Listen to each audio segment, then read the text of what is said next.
Colégio Militar, reta final, faltam 2 meses para a prova, hein? Então, vamos fazer aqui um aulão?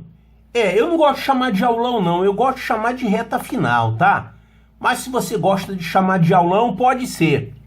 Lembrando que se você quiser simplesmente estudar, revisar determinado assunto, tem esse vídeo aqui, onde existem links para os capítulos das matérias que caem no Colégio Militar, claro, de matemática.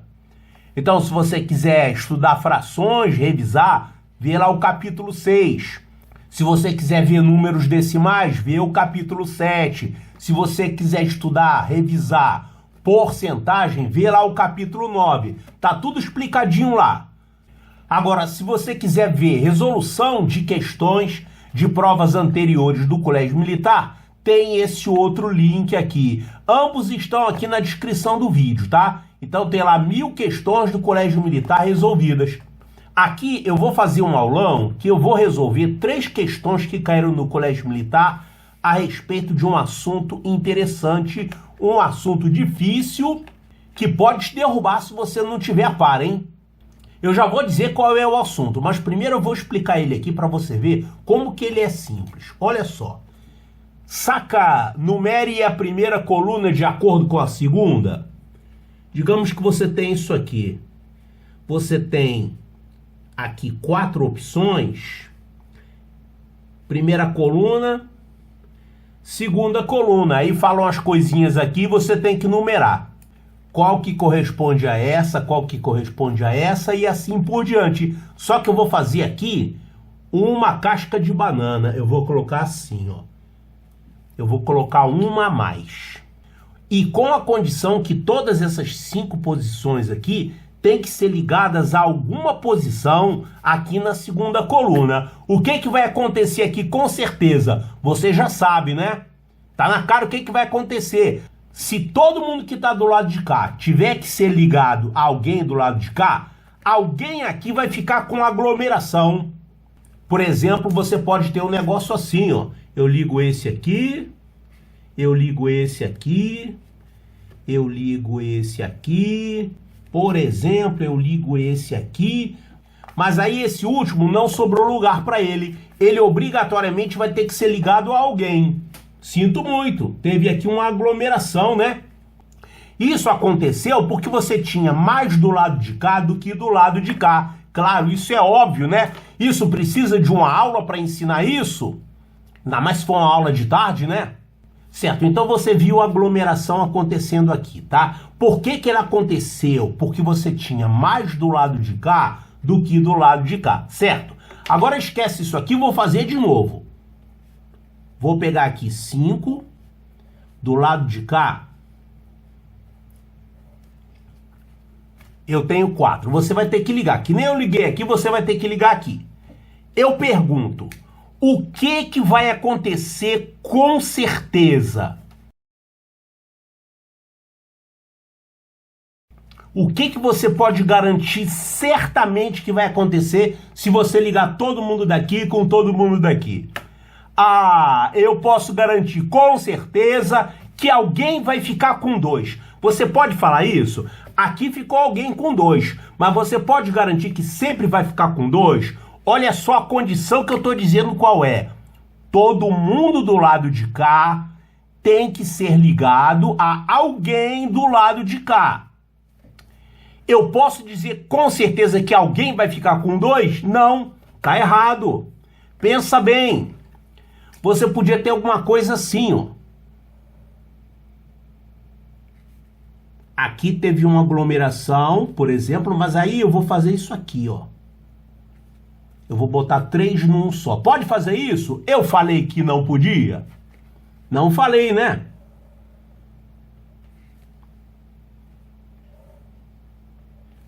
Então olha só que interessante que aconteceu. Ninguém ficou com 2. Teve essezinho aqui, ó, que ficou sem ninguém. Aqui, ninguém ficou ligado aqui nesse segundo. Eu liguei 3 no primeiro, o segundo eu deixei sem ligar ninguém. Aqui liguei só 1 e aqui liguei só 1. Então, olha só, você não podia ter afirmado que certamente alguém vai ficar com 2. Claro que vai ter alguém com 2 ou mais. A resposta certa que você tinha que dizer aqui, o que vai acontecer certamente, antes de fazer a ligação, é que alguém ficará com 2 ou mais. Com 2 ou 3, né? Você podia até ter um negócio assim, ó. Você podia ter esse aqui com 2. Esse aqui também com 2. Ó, 2 aqui. E esse aqui ligado sozinho. E esse aqui sem ninguém. Mas tá de acordo com isso aqui. Alguém ficará com 2 ou mais, tá?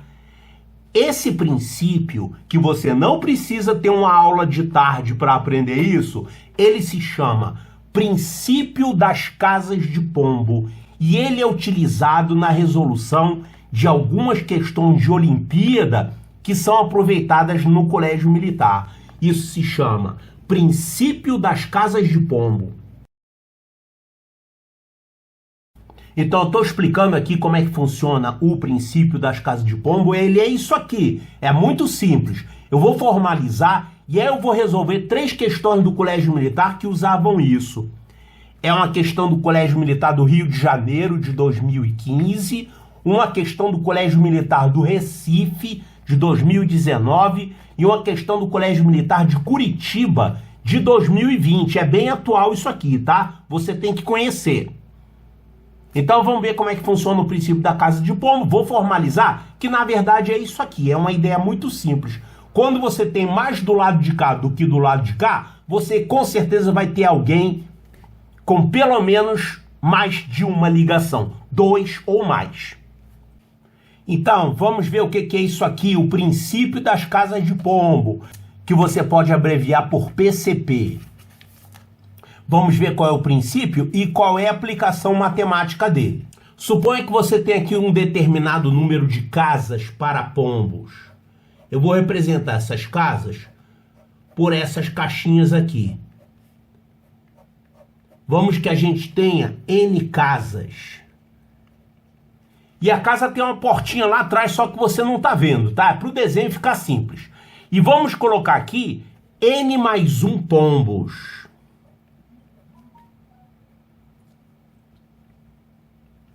Então, eu não vou desenhar pombinho, eu vou escrever só a letra P. P, P, P, etc. No caso aqui, como eu desenhei 4, eu vou botar 5 pombos, tá? E esses pombos têm que entrar em alguma dessas casas aí. Eu não sei em quais. Então, nesse caso, como eu tenho N casas e N mais 1 pombos, eu posso garantir com certeza haverá uma casa com mais de um pombo.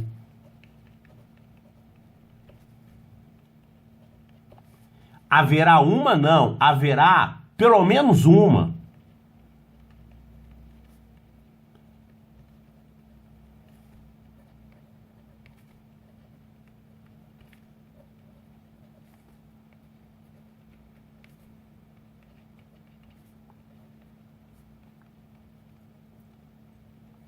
Você não tem como saber se você vai ter 3 pombos numa casa ou se todos os 5 vão entrar na mesma casa, mas uma coisa é certa, não dá para ficar distribuído um em cada casa.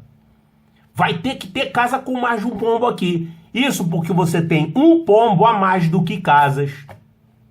Quer ver uma aplicação disso? Aplicação disso na matemática. Digamos que você tem aqui, por exemplo, 7 números. 7 números naturais. Quaisquer. E vamos pensar nos restos que esses números naturais deixam numa divisão por 6. Então você tem 7 números naturais e você está considerando os restos possíveis numa divisão por 6. Eu posso afirmar com certeza, pelo princípio das casas de pombo, que tem dois números aqui que deixam o mesmo resto. Por quê? Porque esses números são como se fossem os pombos e esses restos são como se fossem as casas. Quais são as casas possíveis? Os restos possíveis numa divisão por 6. Quais são esses restos? Você pode ter resto 0, resto 1, resto 2, resto 3, resto 4 e resto 5. O resto máximo que você pode ter numa divisão por 6 é resto 5. Resto 6 na divisão por 6 não dá, né? Então olha aqui, os restos é como se fossem as casas. Você tem 6 casas. E os números são como se fossem os pombos. Você tem aqui 7 pombos. E eles têm que vir para uma dessas casas aqui. Cada número aqui vai deixar um resto na divisão por 6. Tem como você ter 7 restos diferentes? Claro que não, que só existem 6 casas, 6 restos. Então alguém vai ter que ficar com 2 aí, pelo menos. Então a ideia é muito simples. Pelo princípio das casas de pombo, você pode dizer que você tem 2 restos iguais aqui na divisão por 6. Na divisão por 5, pior ainda, né? Agora, se for uma divisão por 7, aí você não pode dizer nada. Se for na divisão por 7, aí você já teria 7 restos. Poderia dar certo, um para cada um, né? Ou se for divisão por 8, você teria 8 restos. Poderia dar certo ou não. Mas quando você aqui tem mais número do que resto possível, você pode garantir com certeza, pelo princípio das casas de pombo, que você vai ter 2 números deixando o mesmo resto. Ou seja, quando você tem mais pombo do que casa para esses pombos, você vai ter uma aglomeração em alguma casa aí, pelo menos uma, né? Certo? Então vamos utilizar esse princípio para resolver 3 questões que caíram no Colégio Militar. Tem uma do Colégio Militar do Rio de Janeiro de 2015, tem uma do Colégio Militar do Recife de 2019 e tem uma do Colégio Militar de Curitiba de 2020. Vamos fazer as 3. Olha, todas essas 3 questões aqui eu já tinha resolvido no canal, tá lá nas provas resolvidas do Colégio Militar, mas eu juntei elas aqui para resolver novamente dentro dessa aula de princípio das casas de pombo. Então essa aqui caiu no Colégio Militar de 2015, é uma história para dar mau exemplo para as crianças, hein? Conta aqui a história sobre um farsante. Olha aqui. Um farsante resolveu levar a vida como um mago prestidigitador, fingindo adivinhar ou ler a mente de pessoas em um público desconhecido. Descobriu que poderia ganhar dinheiro com truques matemáticos que podiam ser confundidos com adivinhações. Em um de seus shows, ele escreveu algo num pequeno bilhete, dobrou-o e entregou-o a um espectador qualquer. Escolheu aleatoriamente outro espectador da plateia e solicitou que esse espectador falasse 7 números, entre 1 e 1000. Independentemente de quais tenham sido as escolhas do segundo espectador, quer dizer, os números que ele escolheu, quando o primeiro espectador desdobrou e leu o bilhete, verificou que o que estava escrito estava correto. Dessa forma, o farsante concluiu seu show como um grande adivinho, considerando o pedido do falso mago no segundo espectador, qual pode ter sido o texto do bilhete. Então, qual dessas 5 aqui que está correta? Vamos ver. O bilhete podia estar escrito: entre os números escolhidos estariam um número par. Quer dizer, veja bem, isso aqui é o que o tal mago farsante falou, colocou um bilhete lá, né? Ó, ele escreveu algo no pequeno bilhete e deu para o primeiro espectador. Então, isso aqui é uma coisa que o farsante escreveu. Será que ele pode ter escrito isso aqui? Quer dizer, ele deu um bilhete para o primeiro falando: entre os números escolhidos estaria um número par. Aí o segundo, por acaso, encontrou lá 7 números e botou um número par no meio. Ele acertou? Ele pode garantir que o segundo vai escolher o número par? E se o segundo tivesse escolhido só números ímpares? Se ele tivesse escolhido isso aqui, 1, 3, 5, 7, 9, 11, 13. Se ele escolhesse isso aqui, aí ele ia se dar mal, ia errar, né?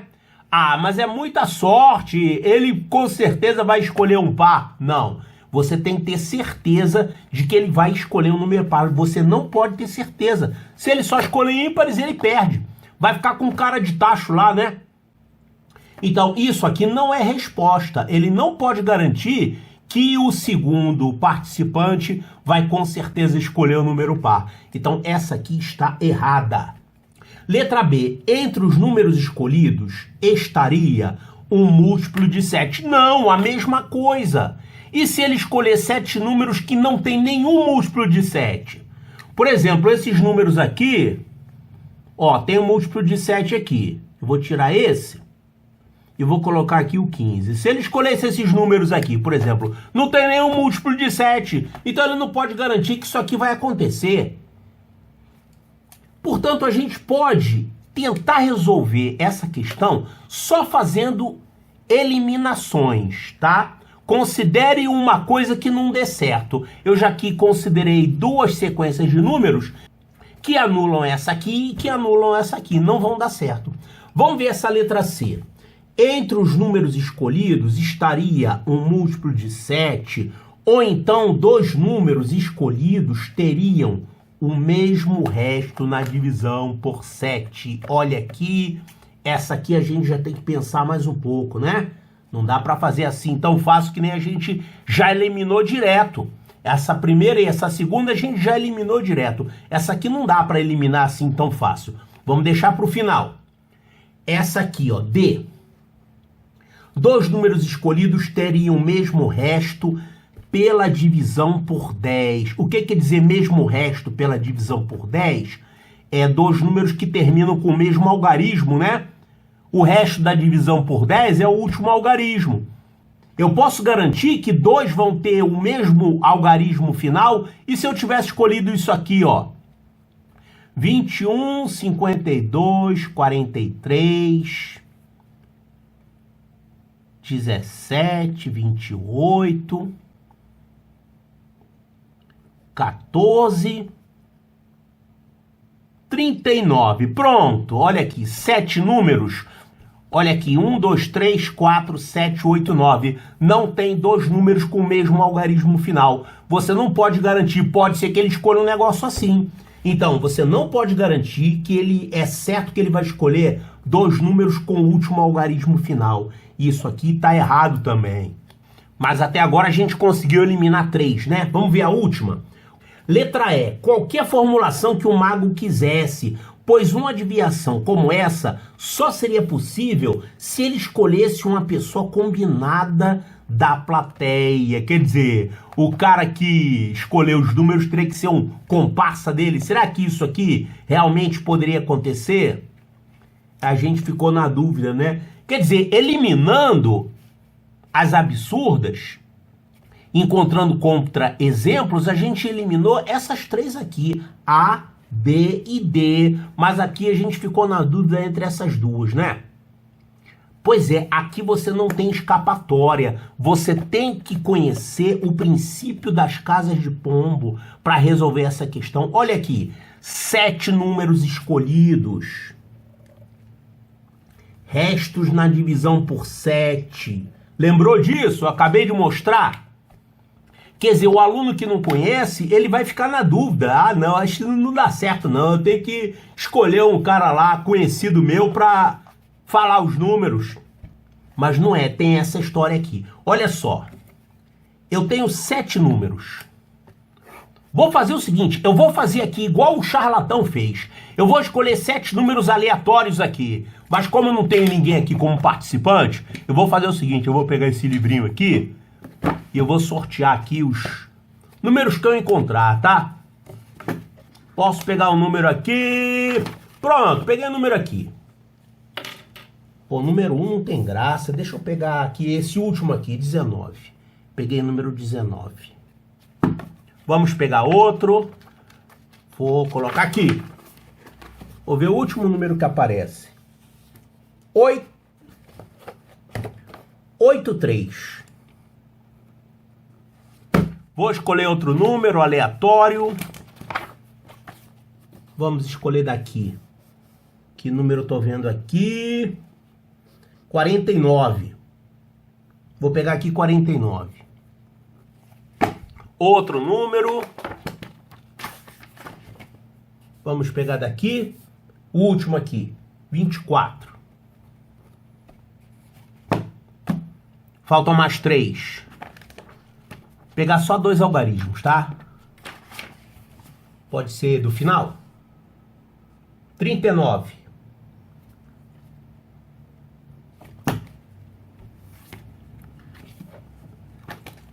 E agora...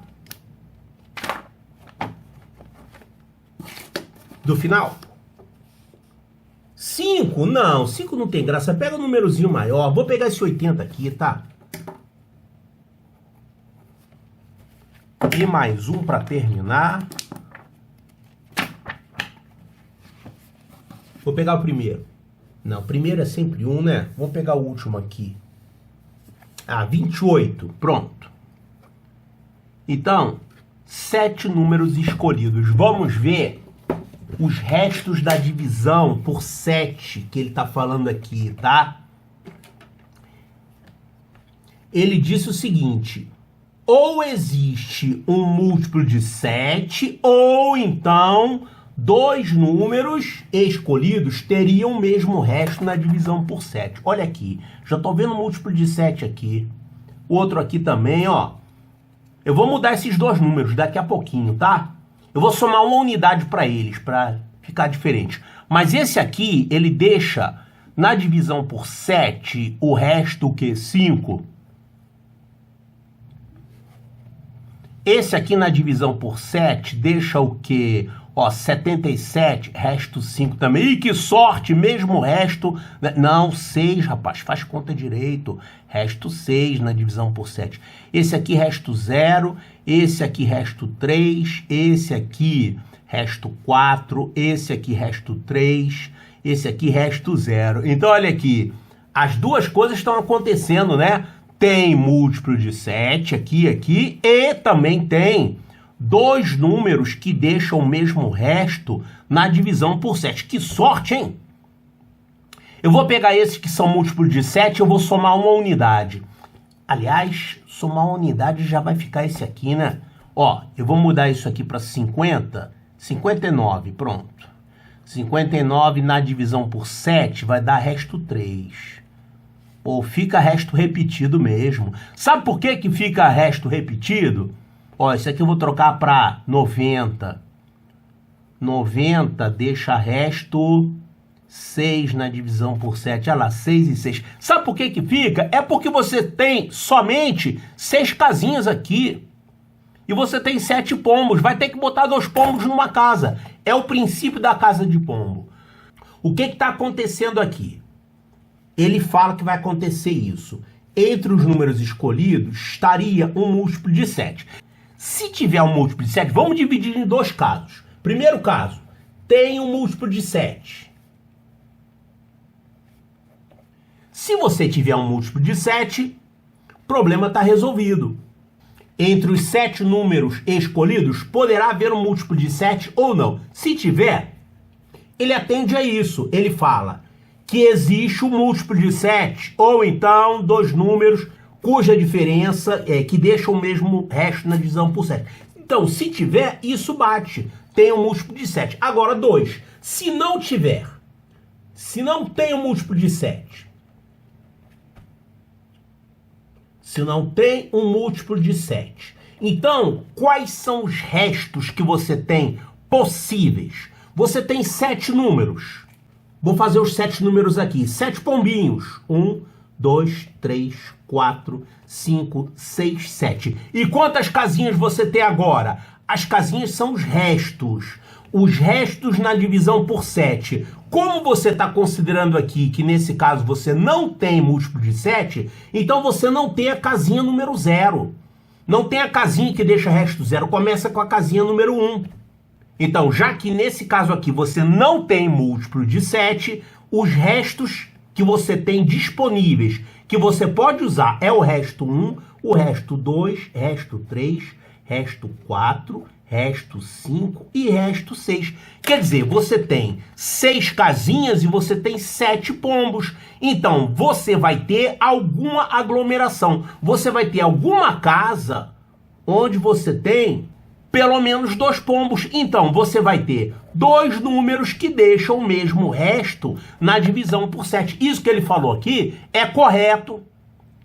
Por isso que a gente fez aqui e deu certo, né? Deu aqui números com o mesmo resto. Costuma dar até mais de um, mas você pode garantir que vai acontecer pelo menos isso aqui, um resto repetido.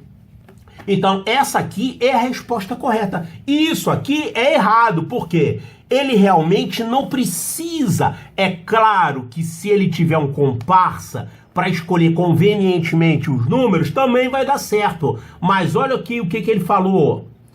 O que ele está falando aqui é que não tem como fazer isso se você não tiver combinado com o comparsa. Isso não é verdade. Dá para você fazer aqui sem ter um comparsa combinado, que nem eu fiz aqui. Peguei do livro lá e escolhi aleatoriamente números e deu certo. Então vai dar certo sempre. Por quê? Por causa do princípio das casas de pombo. Gostou da questão? É claro, se cair uma questão como essa, deixa para fazer no final, tá? Não vai ficar perdendo o tempo da prova, quebrando a cabeça com um negócio desse. E isso aqui é negócio de casa de pombo. Vou deixar para fazer no final. Recomendação minha, faz as outras questões, o tempo que sobrar você vai lá e volta e pensa com muita atenção e aplica o princípio das casas de pombo aqui. Esse negócio de resto, né, tá usando isso. Certo, vamos então passar para a próxima questão, que é Colégio Militar do Recife 2019.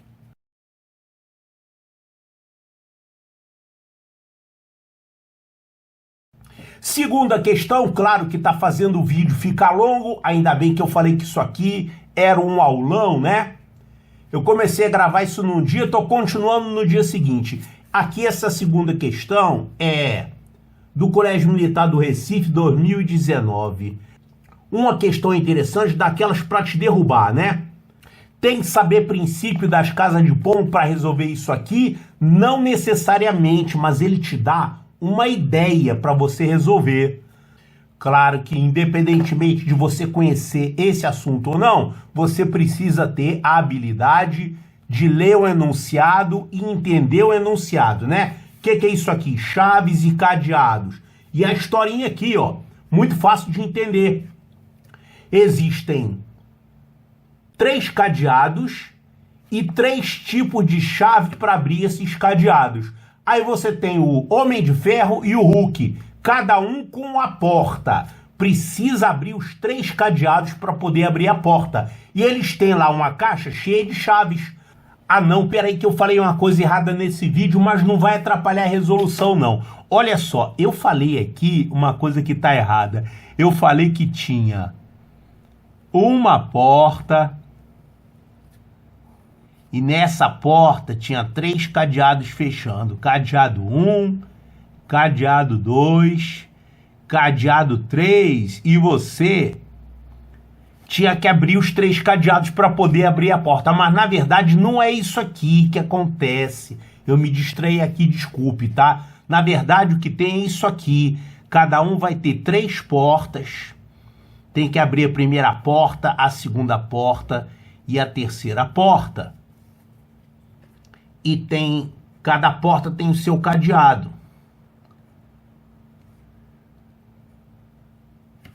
Só que isso aqui é igual a isso aqui. Você tem os cadeados 1, 2 e 3. Para abrir essa porta, tem que abrir os 3 cadeados. Aqui, para abrir as 3 portas, tem que abrir também os 3 cadeados, tá? Então eu resolvi como se fosse isso aqui, só que o problema é isso aqui, mas é equivalente à solução. Ou seja, você tem que abrir os 3 cadeados aqui. Certo? Então isso não muda nada a resolução. Eu resolvi desse jeito, mas o problema é desse jeito e a solução serve. Ele diz que na caixa toda existem 23 chaves que abrem o cadeado 1. Tem 23 chaves desse tipo. Tem 27 chaves que abrem o cadeado número 2, então são 27 chaves desse tipo e 29 desse tipo. Só que você não conhece as chaves, né? Elas estão todas dentro de envelopes, você não sabe quem é quem. Aí eles têm que pegar a caixa, pegar umas chaves lá de dentro, quem pegar menos chaves vai tentar abrir os cadeados com aquelas chaves. Aquele que pegar o número menor de chaves vai ser o primeiro a tentar abrir. Se conseguir abrir, ganhou. Se não conseguir, vai o outro. Então, claro, é preciso entender o mecanismo, né? O que está sendo feito. Vamos anotar isso aqui. Nós temos 3 cadeados. Vou chamar de cadeado 1, cadeado 2, cadeado 3.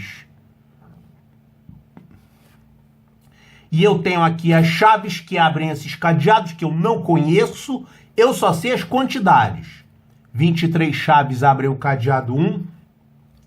27 abrem o 2 e 29 abrem o 3.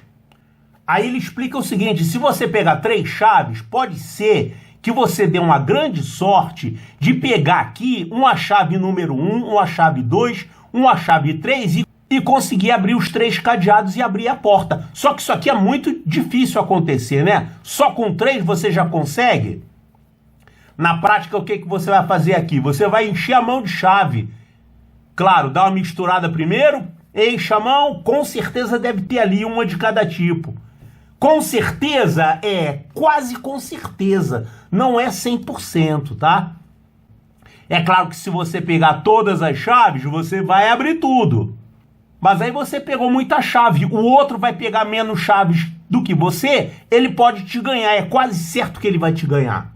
Então, continuando aqui lendo a história, dentro das caixas, cada chave encontra-se embalada em envelope individual, de forma que os competidores não têm como saber qual tipo de chave está no envelope.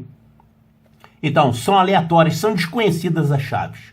O desafio dessa prova final é pegar a quantidade de chaves que quiser da caixa, quer dizer, lembrando que cada um tem a sua caixa com essas chaves aqui. Tem isso aqui para o Homem de Ferro e isso aqui para o Hulk também.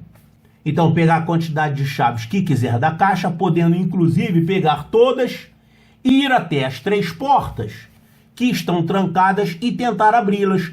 A primeira porta está trancada com o cadeado 1, a segunda com 2 e a terceira com 3. O competidor que pegar menos chaves será o primeiro a tentar abrir as portas. E se ambos escolherem o mesmo número de chaves, a prova é cancelada e o outro desafio será proposto. Então, eles têm que pegar números diferentes de chaves, né? Um menos que o outro. Quem abrir as 3 portas primeiro será o campeão. Então, dessa maneira, se um competidor escolher apenas 3 chaves, será o primeiro a tentar abrir as 3 portas, mas precisará de muita sorte para ter pegado uma chave de cada tipo. Claro, é muito difícil, né? Elas são desconhecidas. O cara ia dar muita sorte de conseguir pegar uma de cada para poder abrir só com 3. Se ele encher a mão de chave, é mais provável que tenha lá uma de cada tipo. Mas aí, se o outro pegar menos do que ele passa à frente, abre antes. Tony Stark, cientista e profundo conhecedor da matemática, sabe que existe uma quantidade mínima de chaves que deverá retirar da caixa para poder ter certeza que seja escolhida pelo menos uma chave de cada tipo. Essa quantidade olha aqui, uma chave de cada tipo. Claro, você tem que ter uma chave de cada tipo para poder abrir esse. Problema difícil, hein? Que matéria é essa? Olha, essa matéria aqui é números naturais. Você sabe que números naturais têm operações associadas, né? Adição, subtração, etc. Mas tem operações também, como essas aqui, que não são contas. Quer ver uma operação fácil, que é uma operação, mas não precisa ter uma aula específica para isso? Quando você tem um certo conjunto de números naturais, sempre você vai ter um número maior e um número menor. Claro, se forem números diferentes. Entre um conjunto finito de números naturais diferentes, existe um número que é o maior de todos e existe um número que é menor de todos. Por isso que faz sentido a tal da ordem crescente, ordem decrescente, né? É uma propriedade dos números naturais. Isso, alguém pode dizer, ah, mas isso não está no programa, isso não cai? Claro que cai. Números e suas operações. As mais comuns, as que dão mais trabalho, são as contas. Mas tem outras operações, máximo e mínimo, por exemplo. Essa questão aqui das chaves, né? Estou usando um princípio matemático muito intuitivo. O princípio das casas de pombo é um princípio intuitivo da matemática e é perfeitamente legítimo cair isso aqui numa prova do colégio militar. Claro que a escola não costuma cobrar esse tipo de coisa, mas Olimpíada de Matemática cobra e o colégio militar, você sabe que aproveita questões de Olimpíada, né? Então, olha só, isso aqui não é uma aplicação direta do princípio das casas de pombo, mas é uma aplicação indireta. O princípio das casas de pombo vai te dar uma ideia para resolver isso. O que é princípio da casa de pombo? Você tem um certo número de casas. Eu vou fazer esse desenho simples aqui, só com 4 casas e 5 pombos. Mas antes de colocar 5 pombos, eu vou colocar 4 só. O que o princípio das casas de pombo diz? Que se você tiver um pombo a mais do que casas, você obrigatoriamente vai ter uma aglomeração. Ou seja, você vai ter uma casa com pelo menos 2 pombos. A partir de um certo número, é certo que vai ter essa aglomeração. Que número que vai te garantir que tem uma aglomeração? É o número 5, é um a mais do que aqui. Porque se você tiver quantidades iguais, você consegue distribuir os pombos pelas casas sem ocorrer aglomeração. Isso aqui, ó, com 4 pombos e 4 casas, eu posso colocar um pombo em cada casa sem ocorrência de aglomeração, certo? Aí tem uma quantidade mínima a partir da qual é certo que vai ter aglomeração. É quando? Quando você não consegue fazer uma distribuição como essa. Para que não ocorra aglomeração, você tem que distribuir o máximo que você puder. Então, você consegue distribuir no máximo até aqui. Se você tiver umzinho a mais, acabou. Não tem jeito de você distribuir evitando a aglomeração. Esse 5º pombo aqui, ele obrigatoriamente vai ter que ficar junto com algum outro e você tem aglomeração ali. Esse princípio vai ser usado aqui nas chaves. Olha só. Vamos pensar em pegar uma certa quantidade de chaves aqui, o maior número possível de chaves, tá? De tal forma que eu não consiga abrir. O que significa não conseguir abrir? Não conseguir abrir é você não ter os 3 tipos. Não conseguir abrir é você pegar chaves aqui e vir chave só de um tipo. Você só vai abrir um cadeado. Ah, mas pegando mais chave, 2 tipos. Se você pegar chaves daqui e der o azar de só ter 2 tipos de chave, você só vai conseguir abrir 2 cadeados. Você não quer que aconteça isso. Então, vamos calcular o seguinte. Qual é o maior número de chaves que eu posso pegar daqui, de tal forma que exista a possibilidade de você não ter as 3. Não ter os 3 tipos. Ter só 2 tipos. Olha, aqui você tem 23, aqui você tem 27 e aqui 29. Se você pegar essas 29 e essas 27... você não vai conseguir abrir os 3 tipos de cadeado. Esse número 1, você não pegou chaves para ele. É fácil isso aqui acontecer? Não. É pouquíssimo provável. Só que você tem que raciocinar com as possibilidades, tá? Na vida real, o Hulk que vai ganhar isso aqui. O Hulk vai meter a mão lá na caixa, vai pegar uma mão cheia de chave e vai dar sorte de conseguir abrir as 3. Só que você não pode raciocinar assim. Isso é o que vai acontecer na vida real. Muito provável. É 99,999% provável que o Hulk ganhe isso. Mas é 100% garantido? Não. Pode ser que o Hulk dê azar de pegar só esses 2 tipos de chave. Mas o Tony Stark, ele sabe calcular exatamente a quantidade que vai fazer ele abrir as 3. Então, distribuindo ao máximo sem ter... Aí, no caso, não seria aglomeração, seria ter as 3, tá? A máxima quantidade de chaves que pode ser pega daqui, de tal forma que você ainda não tenha certeza absoluta, é você pegar essas chaves e essas chaves aqui. Ah, mas isso é difícil de acontecer? É, mas você não tem que pensar assim. Você tem que pensar nas possibilidades, mesmo sendo pequena. Então, se você pegar essas 29 chaves aqui e essas 27 chaves aqui, apesar disso ser pouquíssimo provável de acontecer, você tem que considerar matematicamente, tá? É um problema de matemática. Você estaria pegando 56 chaves. Olha, um grupo de 56 chaves é isso aqui com certeza? Claro que não. Existe a possibilidade? Sim, é muito pequena, mas você tem que considerar. Então, pegando 56 chaves, não é garantido ainda que você consiga abrir os 3. Pode ser que você só consiga abrir esses 2 aqui. Aí, se você pegar mais umazinha, aí você não tem escapatória.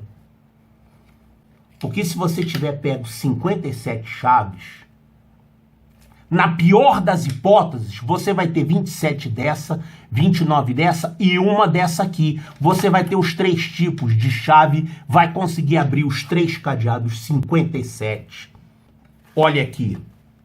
Essa é a resposta do problema. Então, a quantidade mínima de chaves a ser escolhida para se ter certeza de que os 3 cadeados vão ser abertos é essa aqui. Você pega os 2 números maiores, pega aquela quantidade toda, 56, e pega mais um para garantir que não tem como ficar só esse e esse. Se você pegasse essas e essas, ia dar menos, ia dar 50 mais 1, 51. Não, mas 51 pode ser daqui, pode ser menos do que os 3 abertos, tá?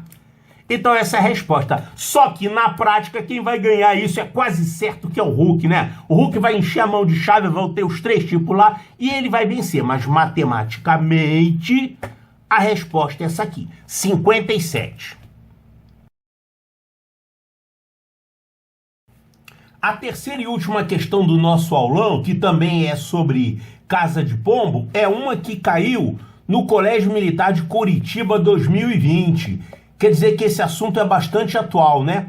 Só teve um problema. Essa questão acabou sendo anulada porque enunciado mal feito foi assim. É uma questão de probabilidade.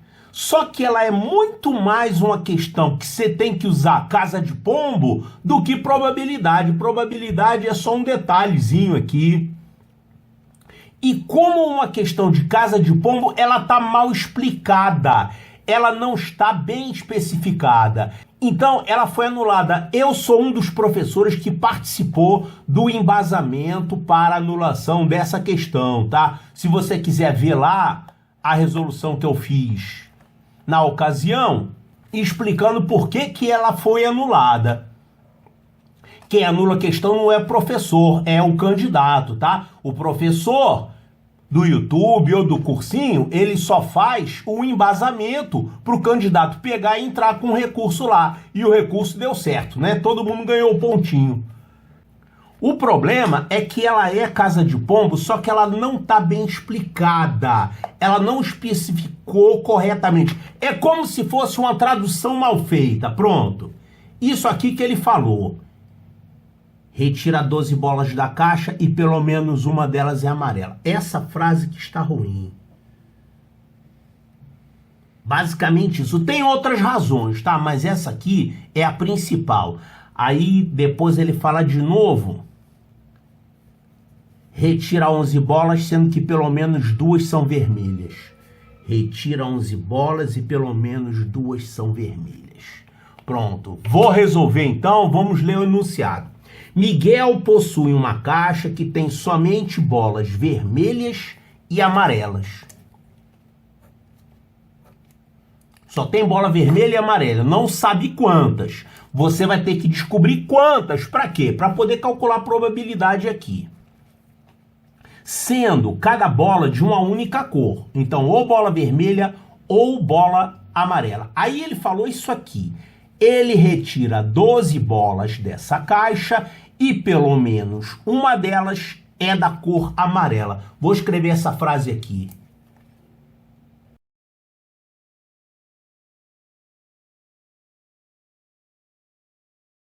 essa frase aqui não te permite tirar conclusão nenhuma. Sabe por quê? Você podia ter, por exemplo, aqui 90 bolas vermelhas e 10 amarelas, por exemplo. E ele foi lá e tirou.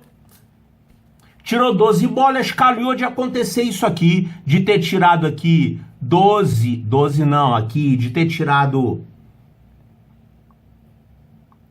por exemplo, 10 vermelhas e 2 amarelas. Olha o que aconteceu aqui. Tirou 12 bolas, certo? Tirou 12 bolas, tudo bem. E pelo menos uma é amarela. Pelo menos uma é amarela. Eu coloquei 2 amarelas. Pode ser, pode ter acontecido um negócio desse aqui. Isso satisfaz a isso aqui. Então essa frase aqui, do jeito que tá, não justifica você usar princípio das casas de pombo. O que ele quis dizer, na verdade, que aí você poderia usar o princípio das casas de pombo, é outra coisa. Ele quis dizer isso aqui. Para qualquer conjunto de 12 bolas que ele tire, haverá sempre pelo menos uma amarela. Pelo menos uma, quer dizer, uma ou mais. Então, vamos mudar essa frase?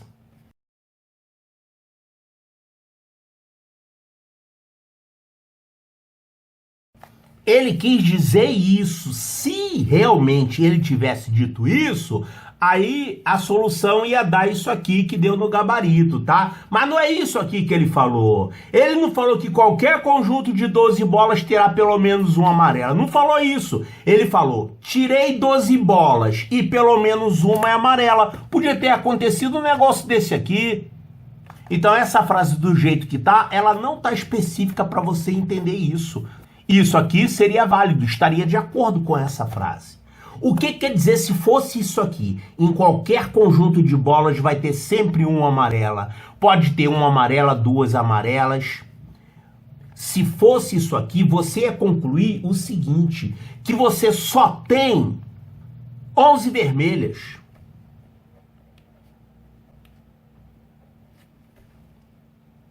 Isso aqui, escrito desse jeito, estaria significando que você tem 11 bolas vermelhas lá dentro. Porque sempre quando você tirar 12 bolas, você vai tirar no máximo 11 vermelhas. Então você vai ter que ter pelo menos uma amarela. Então você tem lá dentro 11 vermelhas e o resto amarelo, que eu ainda não sei. Mas terei que escrever isso aqui, qualquer conjunto, tá? Então, essa frase aqui, ao ser modificada para isso que eu escrevi aqui, ela resulta nisso. Existem 11 vermelhas.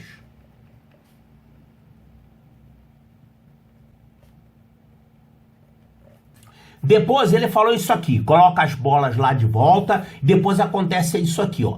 Retira dessa vez 11 bolas, sendo que pelo menos 2 são vermelhas. Então, 11 bolas, 2 são vermelhas.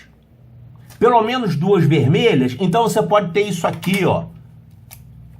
11 bolas, 2 são vermelhas. Então, você pode ter, assim, no máximo, 9 amarelas.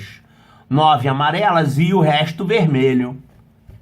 Porque sempre num conjunto de 11 bolas, você vai ter pelo menos 2 vermelhas. Quer dizer, 9 vão ser amarelas. Mas aí, essa frase teria que ser reescrita, que nem eu reescrevi isso aqui. Aí você vai poder usar o princípio das casas de pombo. Como é que você escrever isso aqui? Ó, vou reescrever. Ele escreveu isso. De 11 bolas, pelo menos 2 são vermelhas. Vamos mudar.